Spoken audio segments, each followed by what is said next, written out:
Must you stay in your church if you want to get married? No.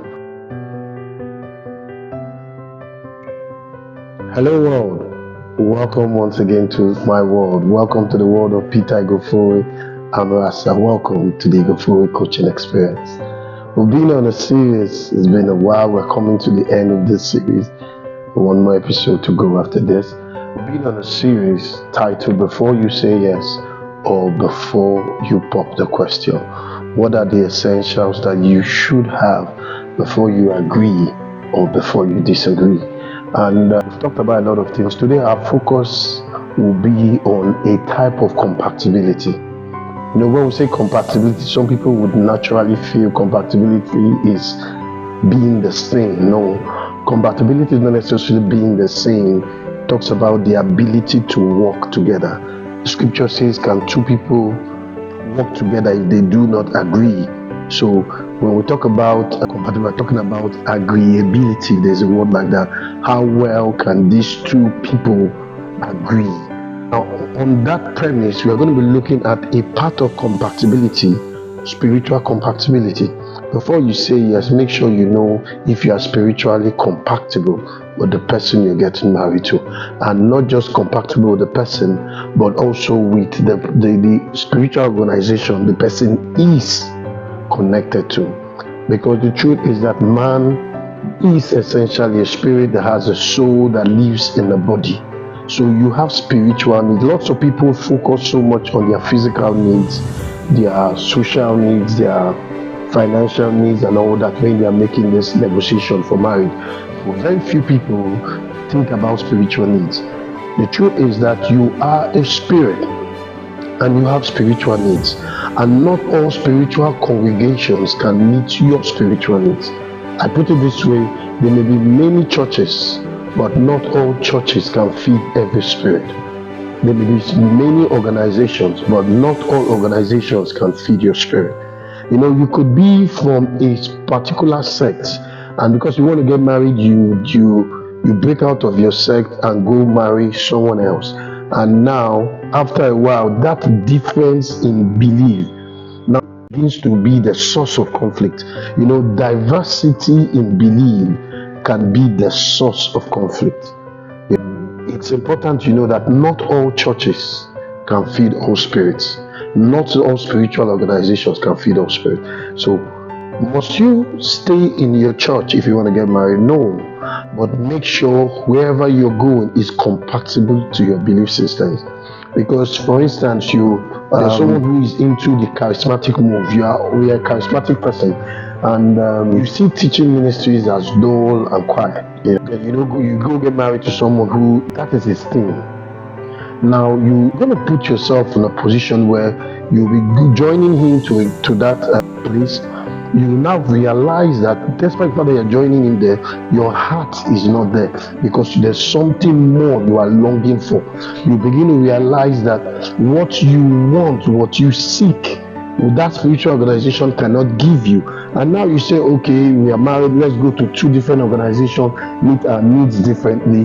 The fact that two of you are hearing or listening to do two different kinds of meals spiritually will cause you to grow apart spiritually too. The similarity, the ease at which you'll be able to put your feet together and agree will not be so easy to achieve.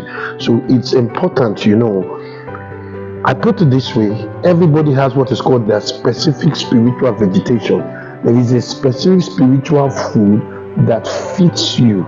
And if you go to an organization whose spiritual food cannot feed you, that should be a very, very important point to consider when you're getting married. If you say it doesn't matter, it won't matter now because you're in love, you have feelings, there is a rush. But after a while, you realize that your spiritual needs matter. And because your spiritual needs matter, the kind of organization that can feed your spirit matters. Remember that of all the needs you have, there's only one organization that can feed your spiritual needs. Welcome back. So we want to conclude with this understanding that specific spiritual vegetation matters, your SSV. So before you say yes. So before you pop the question, you need to discover what your SSV is and what is the SSV of your partner. Your spiritual needs matter, and we cannot overflow that, because when you look at the hierarchy of needs, spiritual needs are the most important. So you cannot play with that level of the pyramid. When you are dealing with negotiation, you cannot play with that. You can't joke with that. So it's very important you discover what your SSV is.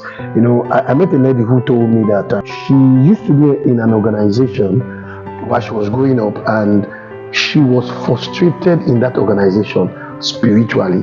They were not meeting her needs. She was really frustrated. Then she meets this guy that she's beginning to like, and she finds out that the dude is a member of that organization. So now she's torn between, should I say yes? And if the dude is insisting that if we get married, you must follow me to where I belong. And she was asking herself, okay, should I choose my feeling versus my spiritual satisfaction? And she was in that dilemma. So all I did, like a life coach, we don't make choices for people. We show people perspectives and let them know how severe those perspectives are and how severe the implication of your choices will be. And she realized that after looking at both perspectives, she realized that she would be frustrated in that relationship. She decided to quit with tears in her eyes.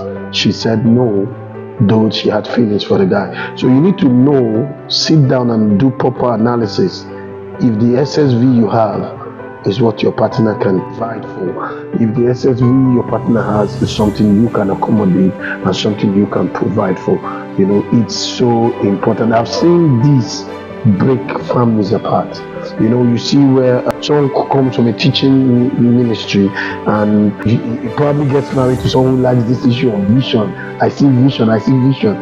So before you know, you begin to have problems in the family. Why? Because there's almost contradictions in what both of them have beliefs in, and that contradiction becomes the basis of conflict. So I wouldn't let you go without letting you know SSV is so important. And also I want to tell you and introduce you to my newest baby. Being a good girl is not good enough. Go get this book. It will so transform your life. God bless you. Like I always say, see you on the other side. If you like what we do, if you feel what we do makes a lot of sense, because our goal is to make sense that's beyond common sense. If you feel we are doing that and you want to help us share this message, simply comment, simply hit the subscribe button, simply like, but most importantly, share till this video gets to the end of the world. I'll see you on the other side.